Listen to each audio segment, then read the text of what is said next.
Lots of talk these days about the so-called Obama paradox. It's been discussed by Paul Krugman in the New York Times, by Richard Cohen in the Washington Post, and by lots of other people.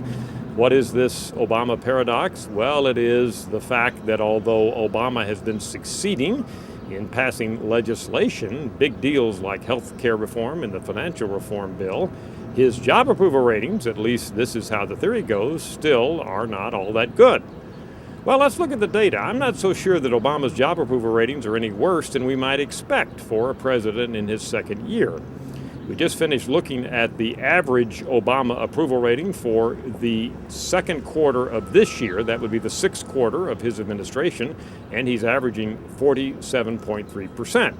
Let's put that in context. Let's go back in time and look at Bill Clinton. Where was he? Well, he was at 46% in his sixth quarter. Let's look at Ronald Reagan. He was at 44% in his sixth quarter. Jimmy Carter, he was at 42% in his sixth quarter. All of these presidents, in other words, in their sixth quarter in office had lower approval ratings than Obama. Now, to be sure, both Bush presidencies, that is George H.W. Bush and George W. Bush, had higher sixth quarter ratings, but both of them had had some significant incidents, overseas success, and of course, still for George W. Bush, the aftermath of 9/11.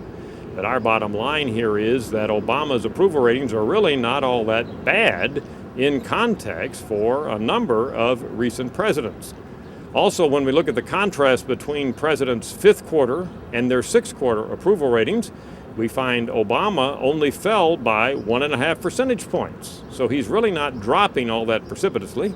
In fact, when we look at the drops for other recent presidents, almost all of them have been bigger, that is, more significant drops between their fifth and sixth quarters than we've seen for President Obama. Bottom line here is the bottom line. It doesn't appear to us that President Obama's job approval ratings can be classified as extraordinarily poor on a relative basis in context at this time. I'm Dr. Frank Newport, Gallup's Editor-in-Chief.